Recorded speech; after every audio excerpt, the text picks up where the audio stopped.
مساء الخير، كيفكن؟ معكن زينة حسن ببرنامجكن مدام. سعيدة جدا بوجودي معكم. فيديو اليوم فيديو كتير مهم بمس كل شخص فينا. كتار من الأشخاص مرقوا بهيدا الموضوع، بعضنا قدر يتغلب عليه ويكفي حياته بطريقة طبيعية وتلقائية وممتعة، والبعض الآخر سمح لهيدا الموضوع إنه يسمم حياته ويحول حياته لجحيم حقيقي. شو هو موضوع اليوم؟ هو القلق. بدنا نحكي عن القلق، بعدين عن أسباب وخفايا القلق، بعدين كيف ممكن نحن نتخلص من القلق. هدول هنون محاور فيديو اليوم. شو هو القلق؟ بالحقيقة القلق هو حالة إيجابية على عكس المتعارف عليه. هرمون الكورتيزول اللي يفرز بحالات القلق والتوتر بينشط لك ذاكرتك وبينشط ذهنك وبيضبط لك ضغط الدم والسكري، بحيث أنت تكون بحالة رائعة من أجل العطاء والإنجاز. حياتنا من دون قلق ومن دون توتر بتكون حياة بدون معنى. تخيل حالك عم تحضر مباراة كرة قدم ما بين فريقين، والفريق الأول انتصر على الفريق الثاني من الدقائق الأولى للمباراة. بالحالة أنت رح تقول إنه أنا بحياتي ما بقى رح أحضر مباراة كرة القدم، لأنه ببساطة عنصر التوتر والتشويق والإثارة افتقد بهيدي المباراة. لهيك التوتر مهم بحياتنا، ولكن باللحظة اللي بيزداد فيها معدلات القلق عن حدودها الطبيعية بيتحول القلق لسم حقيقي بحياتك، بالمعنى الحرفي لكلمة سم. طيب زينة، شو هي الأسباب اللي بتخلينا نحن نعيش حالة القلق الدائمة؟ حاليا رح أذكر السبب وبعدين رح أذكر الطريقة لحتى نتخلص من القلق المصاحب لهيدا السبب. السبب الأول من أسباب القلق هو الخوف من عدم القدرة على تحقيق الأهداف. بالحقيقة الإنسان الطموح والإنسان الشغوف بالحياة واللي عنده أهداف ومخططات عم يسعى أنه يحققها، لما بيشوف الظروف غير مواتية لتحقيق هيدي الأهداف بيقلق كتير وبيتوتر. وهون حابة أشارك معكم تجربتي الشخصية مع القلق. بالحقيقة أول مرة خطرت براسي فكرة اليوتيوب شفت أنه ظروف غير مواتية لحتى أحقق هيدا الهدف، منها ظروف مادية، ظروف تقنية، ظروف بلد، ووضع الكهرباء. وهون أنا قلقت، وبعدين قلت إنه أنا لازم استبعد هيدي الفكرة. بعد كذا يوم بلشت تظهر عندي أعراض جسدية، بلش يظهر عندي حالة من الصداع الشديد، حالة من اضطرابات النوم والأكل، حالة من الوهن الشديد ومن الكسل الشديد، لدرجة إنه أنا ماني قادرة إني أعمل وظائفي اليومية. وهون بلشت أعمل تحاليل طبية، بلشت أعمل صور شعاعية، وسألت كتير دكاترة وما طلع معي أي عارض صحي. بعدين سألت حالي السؤال الأكثر أهمية: زينة، أنت شو عم يصير معك؟ ليش صحتك عم بتروح من بين إيديكي مع العلم إنه ما عندك أي عارض عضوي؟ وهون بلشت رحلة بحثي وعرفت إني أنا كنت مريضة قلق، وعرفت إنه القلق مثل ما بيقول ديل كارنيجي بكتابه دع القلق وابدأ الحياة، إنه القلق هو المسبب الأساسي لالتهاب المفاصل، للقرحة المعدية، للجلطات القلبية، للضغط الدم، للسكري، حتى لالتهاب وتلف الأسنان. شو عملت أنا لحتى أتخلص من حالة القلق؟ أول فكرة خطرت براسي إنه أنا عندي معتقد اسمه الظروف أقوى مني. هيدا المعتقد هو اللي عم يعمل لي حالة الشلل التام بحياتي. وهون أنا قلت: زينة، أنت مآمنة إنه في قوة مطلقة هي اللي عم تسير كل الكون، أنا رح سميها الله عز وجل، ما رح نختلف على تسميتها، ممكن يكون أنت عندك تسمية أخرى لإلها. طالما أنت مآمنة إنه الله معك والله إلى جانبك، معقولة عم تشوفي الظروف أقوى منك؟ طالما إنه الله معك فأنت أقوى من أي شيء على وجه الأرض. النقطة الثانية اللي قلته إنه أنت عندك شغف وعندك رسالة. خلق الشغف والرسالة لحتى تعيشيه، لحتى تستمتعي فيهم، مو لحتى تهدري صحتك بسبيلهم. ثالث نقطة، هون أنا قررت إني أنا لازم أتحرك وأعمل الخطوة الأولى، وأنا عملت الخطوة الأولى وتحركت وفتحت قناة يوتيوب. أما بعدين شو هي الظروف وكيف رح يصير عندي تسهيلات وكيف رح يصير التيسيرات بهيدا الطريق، فهيدا من اختصاص الكون. أنا علي إني أعمل الخطوة الأولى وبعدين الكون كله رح يسعى بسبيل تحقيق هيدا الهدف. السبب الثاني من أسباب القلق هو غياب الرسالة. بالحقيقة الشخص اللي ما عنده رسالة واللي ما عنده هدف بحياته هو شخص دائم القلق، وهو شخص عاشق للتفاصيل. عرفتوا لهدوك الأشخاص اللي بيعملوا من الحبة قبة؟ هدول هنون. ممكن نتخلص من القلق المصاحب لهيدا السبب من خلال بناء رسالة وبناء هدف بحياتنا، بأنه نسأل حالنا شو هي القيمة اللي بتعبر عنا ونشتغل فيها. العمل هو القاهر الأساسي للقلق. السبب الثالث من أسباب القلق هو ضعف الإيمان والرفض.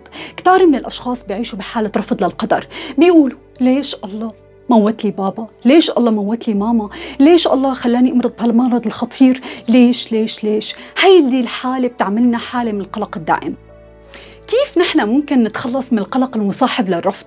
من خلال التأمل بالكون، وإنه نسأل حالنا السؤال الأهم: يا ترى خالق هيدا الكون، هيدا الخالق المبدع والكريم والرحيم، خالق كل هالجمال وكل هالإبداع، السماء والبحر، واللي خلق الياسمين، واللي أبدع بأجسادنا، معقول يكون هدفه إنه يهيننا؟ أكيد لا. معناتها في هدف وفي حكمة من وراء كل تجربة سلبية نحن بنتعرض لها، وهيدا الهدف وهيدا الحكمة لا يمكن نوصل له إلا إذا تقبلنا القدر وتقبلنا الأمر الواقع. بيقول ديل كارنيجي، هو عم يوصف قصة شخص عانى من العمى، إنه هذا الشخص وصل لعبرة رائعة، وهي قال هذا الشخص إنه اللي اكتشفوا إنه البؤس الحقيقي مو إنه إنك تكون أعمى، البؤس الحقيقي إنك تكون رافض احتمال إنك تكون أعمى.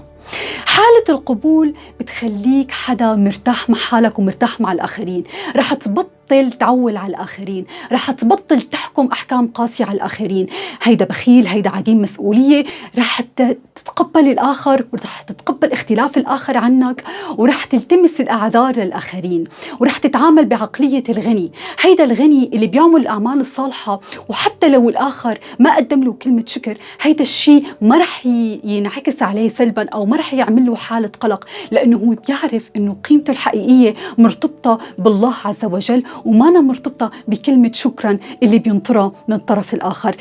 والسبب الرابع من أسباب القلق هو حالة المقارنات. بالحقيقة الشخص اللي بيقعد بيقارن حاله بالآخرين هو شخص غالب الأحيان بحالة قلق دائم. كيف ممكن نتخلص من القلق المصاحب لحالة المقارنات؟ من خلال واحد، إنك تعرف إنه لكل شخص على وجه الأرض قصته الخاصة، لكل شخص على وجه الأرض تجربته الخاصة، رسالته الخاصة، بصمته الخاصة، أثره الخاص. قد ايه بشع إنه نكون نسخ كربونية مكررة من بعضنا البعض. 2، بإنه نعرف إنه حالة المقارنة مع طرف آخر هي حالة ظالمة إلك وللطرف الآخر. مثلا إذا أنا بدي قارن حالي مع أي شخص تاني، فكيف أنا بدي قارن؟ طيب، في يا ترى شخص على وجه الأرض بيشبه زينب بكل شيء، نفس تفاصيلها، نفس شغفها، نفس منهجية تفكيرها، نفس أهدافها، نفس عيلتها، نفس ظروفها؟ ما رح تلاقي هيك شخص. معناتها حالة المقارنة مع شخص مثلك ما في حدا بيشبهك تماما، فلهيك حالة المقارنة خاطئة بهيدا المجال. 3، بأنه نعرف أنه المظاهر خداعة. بالحقيقة رفيقك أو رفيقتك اللي عم تشوفهم بوسائل التواصل الاجتماعي مسافرين سياحة على جزر المالديف، بالحقيقة أنت اللي شايفه صورة، بس كواليس الصورة أنت مانك شايفه. سعادتهم الداخلية مانك شايفها، مدى رضاهم عن ذاتهم عن إنجازاتهم مانك شايفهم، مدى انسجامهم الروحي مانك شايفه. معناتها المظاهر خداعة. نحن ما لازم ننبهر بالمظاهر، ولازم دائما نتذكر أنه المظاهر خداعة. بالإضافة إلى أنه وسائل التواصل الاجتماعي عملت معايير جديدة للسعادة وللإنجاز. ربة المنزل البسيطة اللي قاعدة عم تربي هيدا الطفل الرائع وعم تزرع فيه قيم رائعة مثل الصدق والأمانة والمسؤولية، بطلت تشوف حالها كشخص فعال ومنتج بالمجتمع.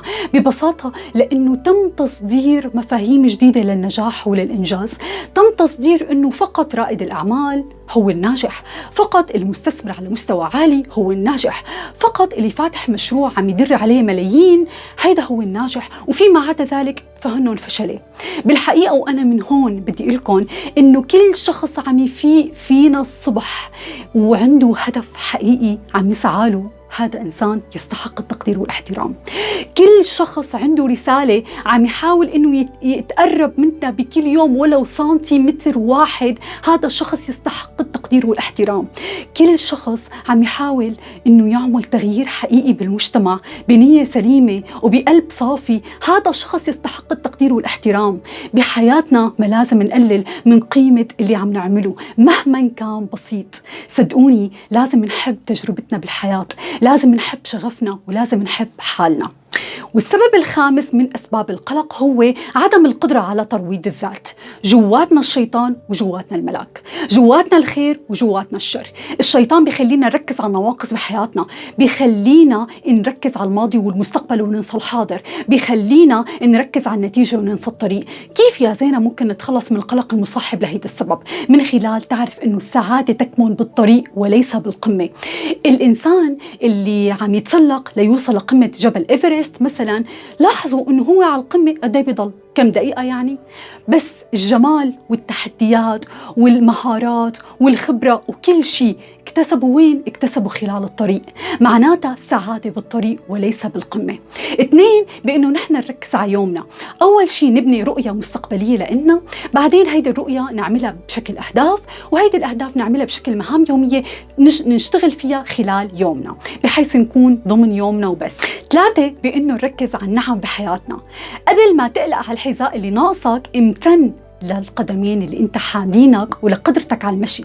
قبل ما تقلق على المصاري امتن لوجود الصحة بحياتك. قبل ما تقلق على السيارة امتن لوجود منزل عم يجمعك مع عائلتك الدافئة. طيب كمان شو ممكن يكون في سيناريوهات لازم نحن نعملها؟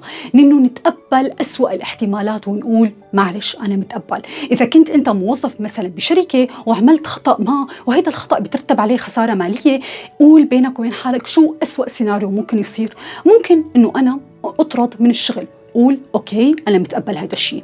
بعدين هيدي الحالة رح تعطيك راحة واطمئنان، ورح تعطيك القدرة على توليد أفكار إبداعية بحيث تنقذك من هذا الموقف اللي أنت فيه. طيب السبب السادس لحالة القلق المؤذية هي عدم وجود استرخاء وراحة بحياتك. بيقول ديل كارنيجي بكتابه دع القلق وابدأ الحياة إنه الموظفين اللي بيشتغلوا بوظائف حكومية لمدة 8 ساعات يوميا بيجوا على بيتهم بحالة إنهاك تام. هيدا الإنهاك بالحقيقة أثبتت الدراسات إنه ما جاي عن طريق التعب الذهني، لأنه الذهن قادر يشتغل ل10 وال12 ساعة بدون أدنى حد من التعب. معناتها هيدا التعب من وين جاي؟ بالحقيقة أثبتت الدراسات إنه هدول التعب جاي من الحالات العاطفية. شعور الموظف بعدم التقدير، شعوره بالقلق وبالانفعالات المستمرة عم تخليه يحس بالإنهاك التام، لأنه هيدول المشاعر عم تعطي رسالة للعضلات إنه لازم تتوتري، لازم تشدي. عم يصير عنده توتر بالعضلات، وهذا التوتر عم يعمل له حالة من التعب الجسدي الفظيعة. كيف نحن ممكن نتخلص من حالة التوتر هيدي؟ من خلال الاسترخاء، بأنه نعود عضلاتنا، نعود عيوننا، الكتفين، اليدين، القدمين إنه يسترخوا أثناء العمل. كمان إنه نحن نرتاح. في بعض الأشخاص بيفكروا إنه ساعات العمل الطويلة هي ساعات اللي بتعطي إنتاجية عمل رائعة، وبالحقيقة مو صح هيدا الحكي، لأنه أثبتت الدراسات مثل ما بيقول ديل كارنيجي بكتابه دع القلق وابدأ الحياة إنه ساعة راحة أثناء النهار مضاف إلى 6 ساعات نوم ليلية أفضل بكتير من إنه ما ترتاح خلال النهار وتنام 8 ساعات نوم ليلية. السبب السابع من أسباب القلق هو حالة عدم العطاء.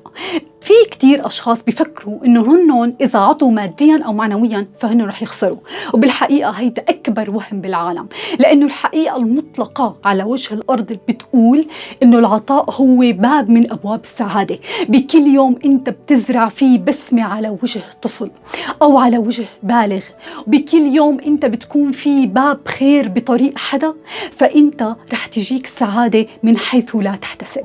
تأكد من هالشي، جرب وخبرني. طيب شو السبب الثامن من أسباب القلق؟ هو غياب العلاقات الاجتماعية الفعالة. بالحقيقة الشخص اللي ما عنده علاقات اجتماعية هو شخص غالب الأحيان رح يكون بحالة قلق دائم. لهيك ابني علاقات اجتماعية كلها ثقة وكلها عفوية وكلها صدق لحتى يتسلل الراحة والاطمئنان لقلبك.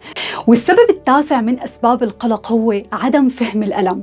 أغلبنا بنمرق بتجارب مؤلمة بحياتنا، بنخلي هيدي التجارب تحولنا لناس ضعفاء وهشين وقلقين ومتوترين. والحل لهيدا الموضوع إنه نعرف إنه الألم هو الدافع الحقيقي لحتى نكون أصحاب رسالة بالحياة. الألم هو الدافع الحقيقي لنكون أشخاص فعالين ومميزين بالحياة. الذكي الحقيقي هو اللي بيحول ألمه وخسارته لإنجاز ولفرح ولسعادة. وأكبر مثال على هيدا الشيء محمد القحطاني بطل العالم بالخطابة لعام 2015. محمد القحطاني كان بيعاني من طفولته من التأتأة. هو محمد ما كان حتى قادر إنه يعبر ويحكي، كان عنده ثقة بالنفس منخفضة جدا، كان محط سخرية واستهزاء من قبل كل رفقاته. بالرغم من هيدا محمد القحطاني واجه خوفه وواجه كل نقاط ضعفه ووصل ليكون بطل العالم بالخطابة بعام 2015. محمد القحطاني هو أكبر مثال لأنه الألم هو مصدر الحقيقي للشغف وللرسالة. وآخر شيء بدي أقول لكم إياه إنه الإنسان القلق بيعيش على التوازي مع الحياة، ما بيقدر يلمسها، لهيك بتضل مشاعر الطاقة والشغف والحيوية ناقصته. لهيك نحن علينا إنه نتقاطع مع الحياة، نحضن الحياة، نستمتع بكل تفصيل من تفاصيل الحياة، لأنه وقتها وبس رح نحس بالسعادة الحقيقية، وقتها وبس رح يدخل الأمان والراحة والمتعة لقلبنا ولحياتنا. شكراً كتير لكم، كانت معكم زينة حسن، بحبكم كتير كتير.